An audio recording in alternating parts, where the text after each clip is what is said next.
శుభములు కలుగు నీకు.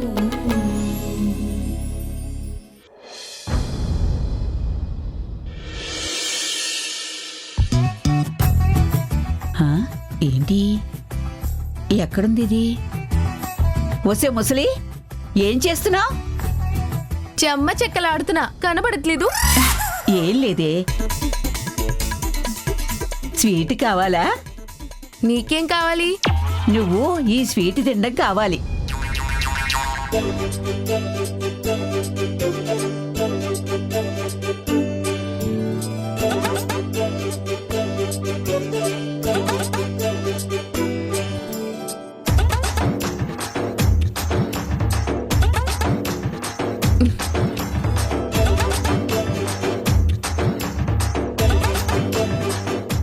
ఏంటి? తిన్నాను కదా, వెళ్ళు. అది కాదే, నిన్నొకటి అడగాలి. ఆ ఏడుపేదో ముందేడవాలి. స్వీట్ తినాలి, హాట్ ఉయ్యాలి అని ఏడవకూడదు. సర్లే, నేనేడుస్తాను, ఈ ఇంట్లో పాప ఏడుస్తుందో తర్వాత తెలుస్తుంది గాని ముందు రాత్రి మీరు నవ్వారో లేదో చెప్పు.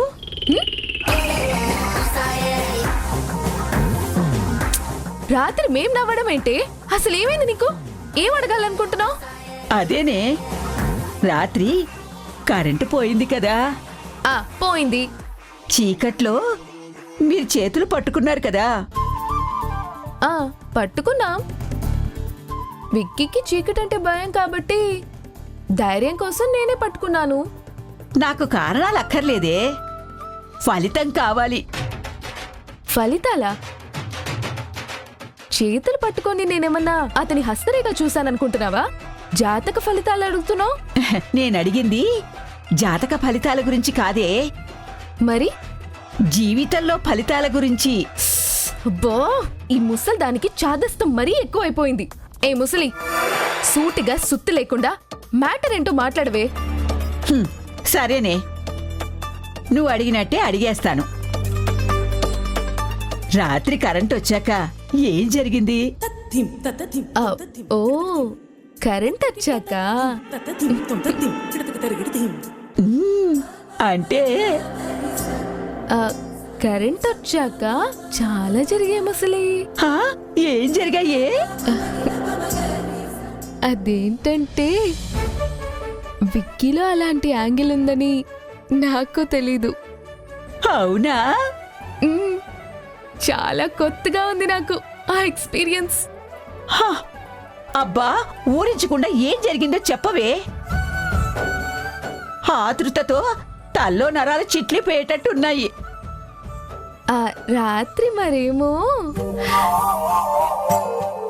విక్కీ నా చేతులు పట్టుకున్నాడు కదా. ఆ తర్వాత పాపం చాలా సిగ్గుపడిపోయాడు. చిన్న పిల్లాడ్లా గారాలిపోయాడు. మరి అలాంటప్పుడు ఏ మగాడైనా అంతేనే, అలాగే చేస్తాడు. తర్వాత తర్వాత చెప్పు చెప్పు. తర్వాత తను నాకు నీకు తను నీకు నీ కాకపోతే నాకా? ఏం చేశాడో చెప్పవే. సారీ చెప్పాడు.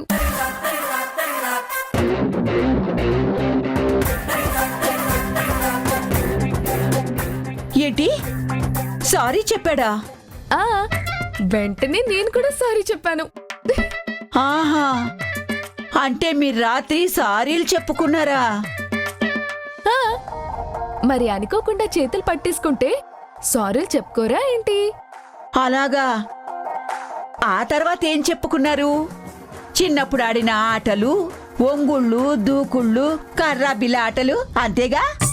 అరే అవునమ్మా, నీకెలా తెలుసు? నువ్వు విన్నావా?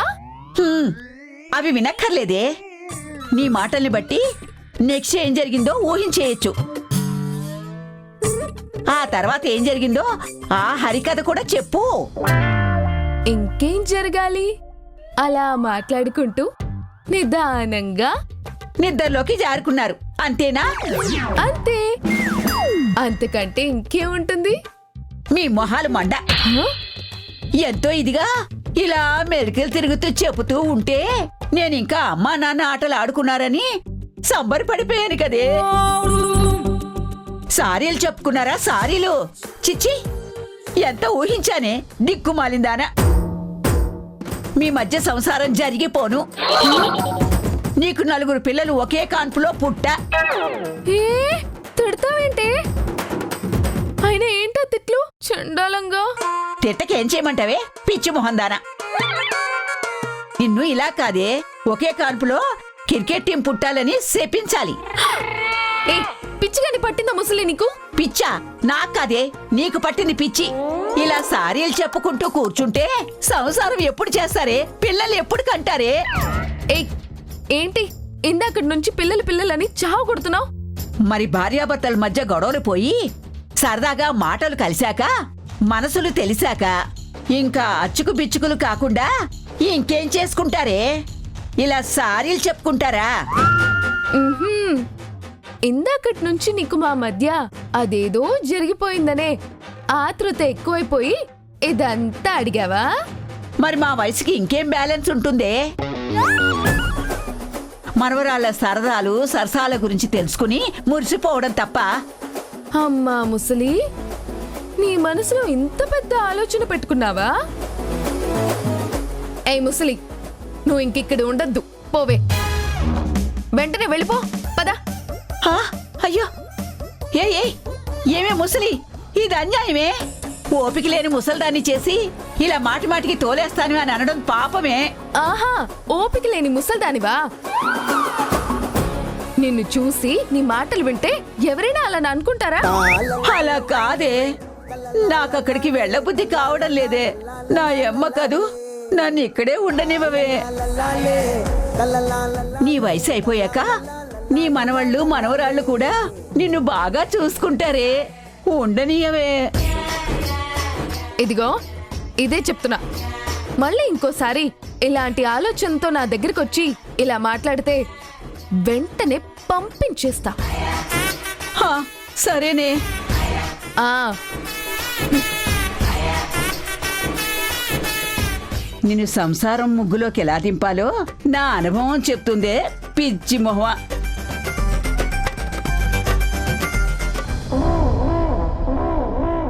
అమ్మా,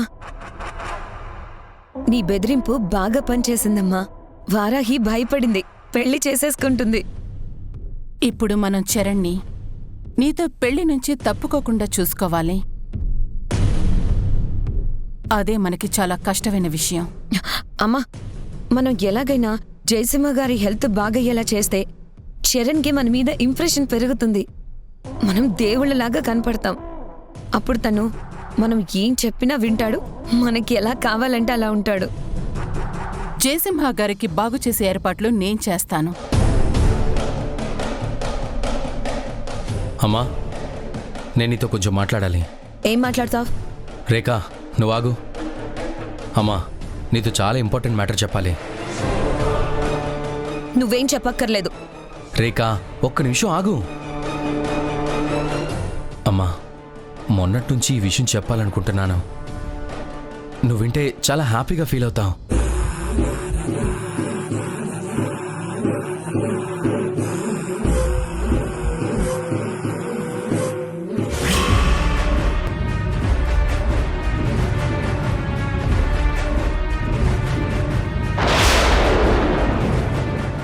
విక్కీ, నువ్వేం చెప్పొద్దు.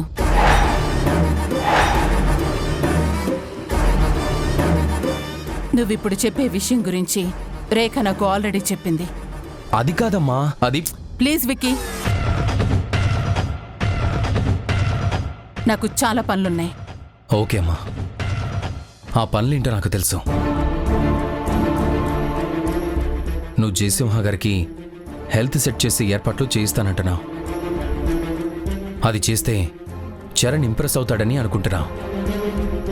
కానీ చెయ్యాల్సిన ముఖ్యమైన పని ఇంకొకటి కూడా ఉందమ్మా. అది మాత్రం పట్టించుకోవట్లేదు. ఏంటి, కళ్యాణి మీద కేసు లేకుండా చేయడమా? అమ్మా, ఒక్క విషయం ఆలోచించు. మనం జయసింహ గారికి బాగు చేయించినంత మాత్రాన చరణ్ రేఖను చేసుకోవడానికి ఒప్పుకుంటాడని ఎలా అనుకుంటున్నారు? అతను రేఖతో పెళ్లి కొప్పుకున్నదే వారాహి రఘుని చేసుకుంటుంది కాబట్టి. వారాహి సంతోషంగా ఉంటుంది అన్న నమ్మకం కలిగాకే అతను మన సంబంధానికి ఓకే అన్నాడు.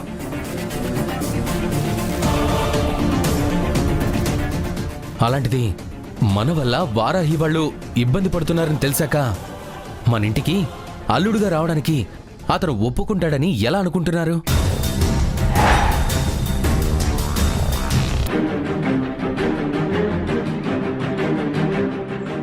అతనేమి డబ్బు లేనివాడు కాదు. మనం ఎంత పెద్ద డాక్టర్కి చూపించినా అతనే డబ్బు ఖర్చు పెట్టి వాళ్ళ నాన్నని బాగు చేయించుకోగలడు. ఎందుకంటే మన అవసరం కోసం మనం జయసింహ గారికి బాగు చేయించాలనుకుంటున్నాం. కానీ చరణ్కి వాళ్ళ నాన్నని బాగు చేసుకోవడం బాధ్యత. మనది స్వార్థం, అతనిది స్వార్థమే. మన స్వార్థం అవసరంతో ముడిపడితే అతని స్వార్థం ఆప్యాయతతో ముడిపడుంది.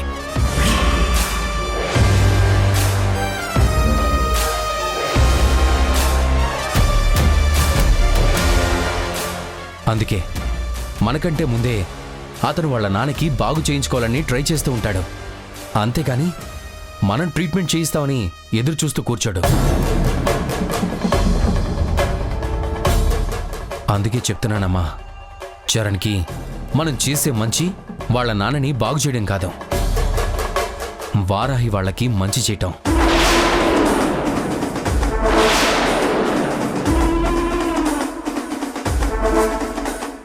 అలా చెప్పమని మీ ఆవిడ నీకు ట్రైనింగ్ ఇచ్చి పంపించిందా? రేఖ, ఆలోచన లేకుండా మాట్లాడుకో. హాసిని నాకు చెప్పడం ఏంటి? అందుకే కదా ఇక్కడికొచ్చి వాళ్ళ గురించి ఇంత పాజిటివ్ గా మాట్లాడుతున్నావు. అరే, నేను చెప్పేది వినవేంటి? నేనేమీ వాళ్ళ గురించి పాజిటివ్గా మాట్లాడలేదు. చాలు విక్కీ, వద్దు.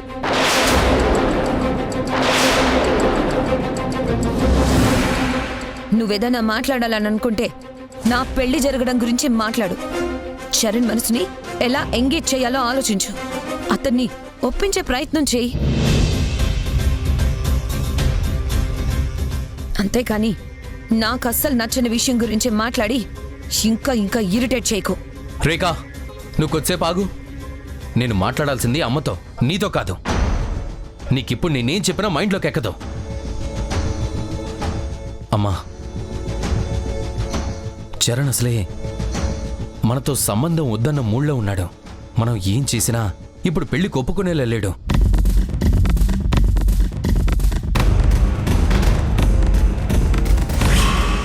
ఒకవేళ వాళ్ళ నాన్నగారికి బాగైపోయి ఆయన నార్మల్గా నడిచే వరకు చరణ్ ఏమీ మాట్లాడటం. ఆ తర్వాత కూడా వారాహి బాగుంటేనే పెళ్లికి ఒప్పుకుంటాడమ్మా.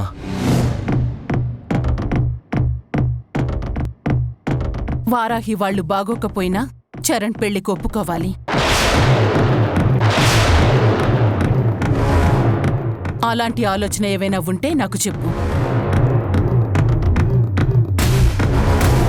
హలో,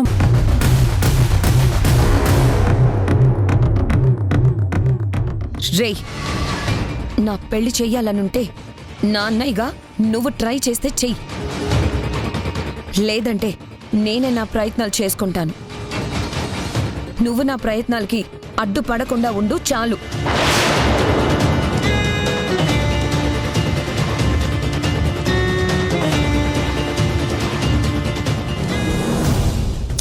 పాపం, తనకి ప్రాణమైన అమ్మ దగ్గర కూడా విక్కీ చెడైపోతున్నాడు నా కోసం. నా మీద విక్కీకి ఎంత సాఫ్ట్ కార్నర్ వచ్చేసింది.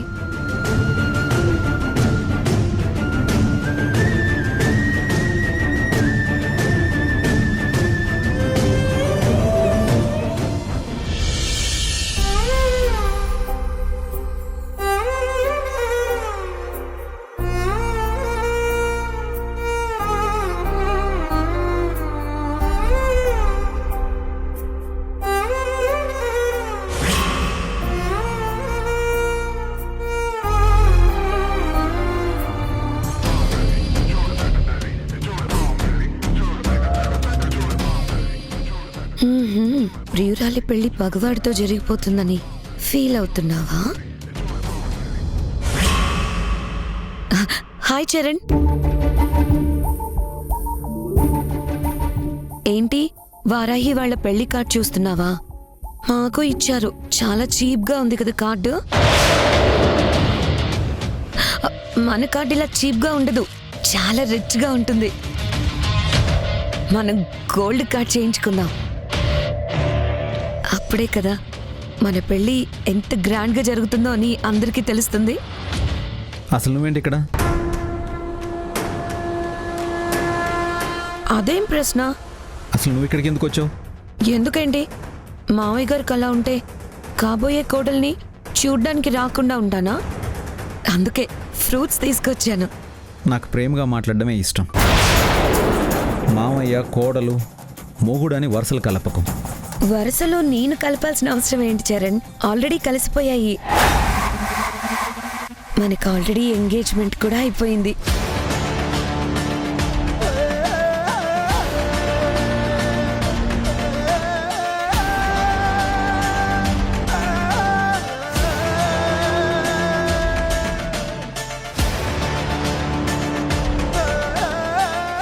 అంటే సగం పెళ్ళి అయిపోయినట్టే. మిగతా సగం మావయ్య గారికి బాగయ్యాక అయిపోతుంది. అసలు పెళ్ళే క్యాన్సిల్ అంటుంటే ఎంగేజ్మెంట్ సగం పెళ్ళి అని ఇంకా చికాకు పెట్టకు. నువ్వు తెచ్చిన ఫ్రూట్స్ ఎవరు తినరు ఇక్కడ. తీసుకొని బయలుదేరు. నువ్వు నా జీవితంలోకి వచ్చేసాక ఇక నేనెక్కడికి వెళ్తాను చరణ్? మన ఎంగేజ్మెంట్ అయిన క్షణం నుంచి నేను చాలా కలలు కంటున్నాను. త్వరలోనే మన బంధం ముడిపడుతుందనే ఆశతోనే బ్రతుకుతున్నాను. ఆ బంధం ఏర్పడ్డాక మన జీవితం ఎంత అందంగా సాగిపోతుందో మీకు చెప్పాలనుకుంటున్నాను. అందుకే మన ప్రీ వెడ్డింగ్ షూట్ కూడా చేయించబోతున్నాను. దాని గురించి నీతో డిస్కస్ చేద్దామని వచ్చాను. హే, అసలు నువ్వు మనిషివేనా? నీకు నీ స్వార్థం తప్ప ఇంకేమీ కనిపించదా? ఎదుటి మనిషి కష్టం, దానికి ఎలా స్పందించాలనే కామన్ సెన్స్ కూడా లేదా నీకు? అరే, మా నాన్నకు అలా ఉంటే నీకు ప్రీ వెడ్డింగ్ షూట్ కావాలా? అంటే నేను మా నాన్నని ఇక్కడ వదిలేసి నీతో కలిసి సరదాగా ఎగురుతూ డాన్సులు చేస్తూ వీడియోలు చేయాలా? చరణ్, మావయ్య గారికి ఖచ్చితంగా క్యూర్ అయిపోతుంది. దానికి ఏం చేయాలో మా అమ్మ ప్లాన్ చేస్తోంది. ఆయన గురించి నువ్వేం వరీ అవ్వకు. ఆయనకి ట్రీట్మెంట్ స్టార్ట్ అవ్వగానే మనం ప్రీ వెడ్డింగ్ షూట్కి వెళ్దాం. మనం వచ్చేసరికి ఆయన నార్మల్గా అయిపోతారు. మనం పెళ్లి చేసుకుని ఒకటైపోతాం. ఏయ్, చూడు, పిచ్చి పిచ్చి ఆలోచన చేసి నాకు ఇంకా కోపం తెప్పించుకో. నేను నిన్ను పెళ్లి చేసుకోను, అది ఫిక్స్.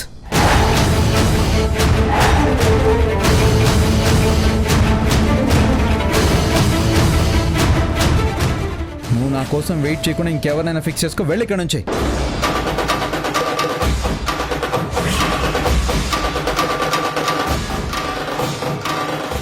ఒకరోజు నేను నిన్ను లవ్ చేస్తున్నాను అంటే నువ్వు చెప్పావు. నీ వెంట పడుతూ ఉంటే పెళ్ళికి ఎస్ చెప్పావు. ఇప్పుడు మళ్ళీ నో అంటున్నావు. ఇన్నిసార్లు మారిన నీ మనసు మళ్ళీ మారకుండా ఉంటుందా? మన పెళ్ళి జరగకుండా ఉంటుందా? జరగదు. నేను నిన్ను చేసుకోను.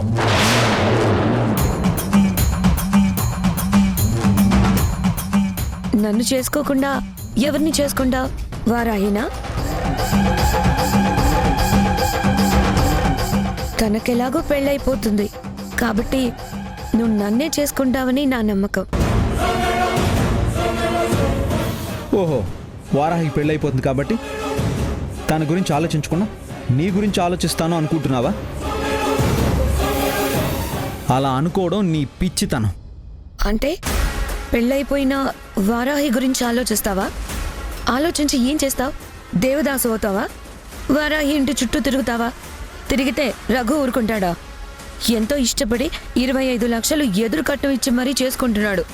వాడు ఊరుకోవడం కాదు, వాడు వారాహి గురించి బ్యాడ్గా మాట్లాడినప్పుడే నేను వాడిని చంపేసేవాడిని.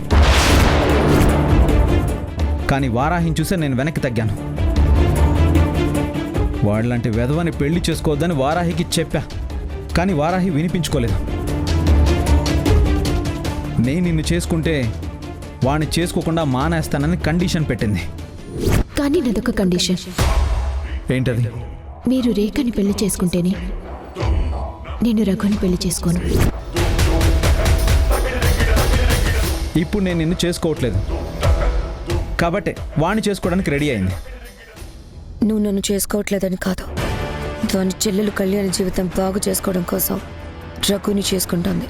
లేదంటే నీ మాటలకి ఇన్ఫ్లుయెన్స్ అయ్యేది. వాడు వారాహిని నా వల్లే మాటలు అన్నాడని సరిపెట్టుకుని ఈ పెళ్లికి అడ్డుపడ్డం లేదు. అదే ఆ రగ్గడి క్యారెక్టర్ కరెక్టే కాకపోయినా ఇంకేదైనా తేడా పనులు చేసున్నాడని తెలిసినా వాణ్ణి మాత్రం నేను వదిలిపెట్టను. వాణ్ణి చావగొట్టి మరీ నేను ఈ పెళ్ళి ఆపుతా.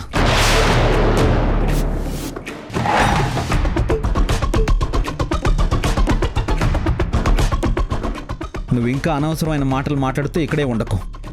నేను కోపంలో ఎలాంటి మాటలు మాట్లాడుతానో నాకే తెలీదు. మర్యాదగా ఇక్కడి నుంచి బయలుదేరు.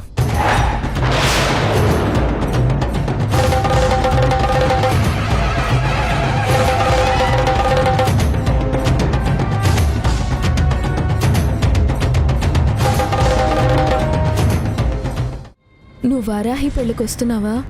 ఎందుకలా అడిగా?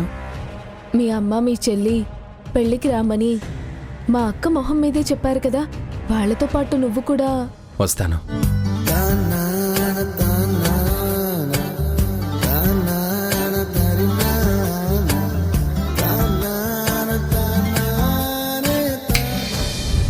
ఏంటలా చూస్తున్నావు? నేను ఇంట్లో ఒంటరిదాన్ని కాదు అని నువ్వు నమ్మకం ఇచ్చావు.